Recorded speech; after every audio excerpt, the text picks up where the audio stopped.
इंदौर शहर के रैपिडो चालकों के साथ ऑनलाइन बुकिंग के बाद राइड का एडवांस पेमेंट देने के नाम पर ठगी किए जाने का मामला सामने आया है। इस साल कुल 57 शिकायतें सामने आ चुकी है, जिसके बाद क्राइम ब्रांच पुलिस ने मामला दर्ज करते हुए एडवाइजरी जारी की है।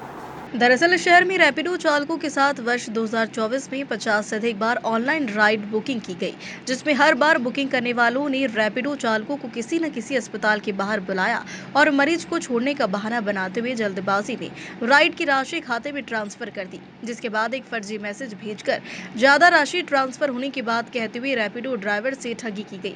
इस तरह रैपिडो के करीब 57 ड्राइवरों के साथ ठगी किए जाने के मामले सामने आए हैं, जहां सभी रैपिडो चालकों की शिकायत पर क्राइम ब्रांच ने मामला दर्ज कर लिया है और मैसेज भेजने वालों की मैसेज के आधार पर ठगों की तलाश शुरू कर दी है। साथ ही एडवाइजरी जारी करते हुए रैपिडो चालकों को मैसेज के अलावा बैंकिंग ऐप चेक करने की भी सलाह दी गई। क्राइम ब्रांच के एडिशनल डीसीपी राजेश दंडोतिया के मुताबिक अभी तक 57 ड्राइवरों से 17 लाख से अधिक की ठगी होने की बात सामने आई है, जिस पर एडवाइजरी जारी करते हुए मामले को जांच में लिया है और कुछ खातों को फ्रीज करते हुए 9 लाख से अधिक की राशि वापस लौटाई गई। ये एक साइबर फ्रॉड में लगातार एडवाइजरी जारी की जाती है लोगों को जागरूक करने के लिए। इस बार कल एक एडवाइजरी जारी की गई थी और केसेज भी बताए गए थे, जिसमें रैपिडो को लेकर ठगी के मामले पिछले साल 2024 में 50 शिकायतें आई थी, जिसमें लगभग 16.5 लाख रुपए का फ्रॉड हुआ था और इसमें इस साल भी 7 शिकायतें आ गई है। कुल मिलाकर 57 कंप्लेंट्स आ चुकी हैं रैपिडो जो चलाते हैं उनके साथ धोखाधड़ी के, और इसमें लगभग 17.5 लाख रुपए का फ्रॉड हुआ है। इसमें जो तरीका है इनका, ये फ़ोन करके बोलते हैं कि रैपिडो बुक कराते हैं और हॉस्पिटल के बाहर बुलवाते हैं और फिर बोलते हैं कि मेरा जो मरीज़ है, जो मेरा भाई है या मेरी माँ है या मेरी बहन है, वो अभी डिस्चार्ज होने वाली है और फिर मैं आपको ऑनलाइन पहले पेमेंट कर देता हूँ।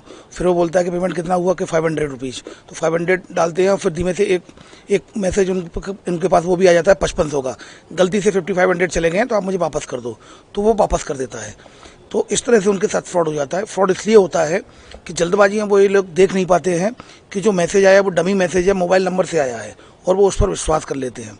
तो इलेक्ट्रॉनिक चैनलों के माध्यम से मैं ये कहना चाहूँगा कि पैनिक में एक तो कभी विश्वास ना करें। अगर किसी का कोई फ़ोन आता है उसको जल्दी उसको वेरीफाइड करें, और अगर कोई व्यक्ति बोलता है कि गलती से पैसे चले गए हैं तो अपने बैंक अकाउंट को चेक करें, न कि जो डमी SMS है जो कि मोबाइल नंबर से आता है उस पर विश्वास करें। तो इस तरह से इस संबंध में एक पूरा डाटा भी कल जारी किया गया था और उसमें एडवाइजरी भी जारी की गई है। शिकायतें थी रैपिडो संचालकों के साथ सारी जो 57 जो कंप्लेंट्स हैं वो सभी रैपिडो संचालकों के साथ जो रैपिडो चलाते हैं, तो उनके लिए एक बड़ा अमाउंट होता है। किसी के साथ 9,000 का फ्रॉड हो गया, किसी के साथ 7,000 का फ्रॉड हो गया, तो एक बड़ा अमाउंट है उनके लिए।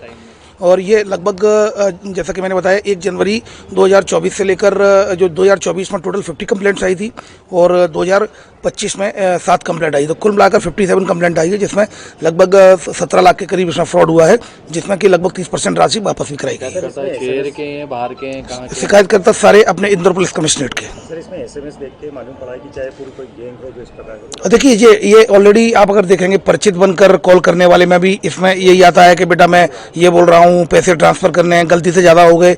इसमें डमी SMS भेजते हैं जो कि मोबाइल नंबर से आता है, बैंक से नहीं आता, और उसका स्क्रीनशॉट खींच के भेज देते हैं। तो कभी भी परिचित बनकर कॉल करने हैं, कोई कॉल कर रहा है या कुछ भी कोई भी फाइनेंशियल ट्रांजैक्शन अगर आपको करना है तो सबसे पहले अपने बैंक अकाउंट चेक कर लें। बैंक अकाउंट चेक करने के बाद फिर उसको वेरीफाइड करने के बाद ही आगे बढ़ें।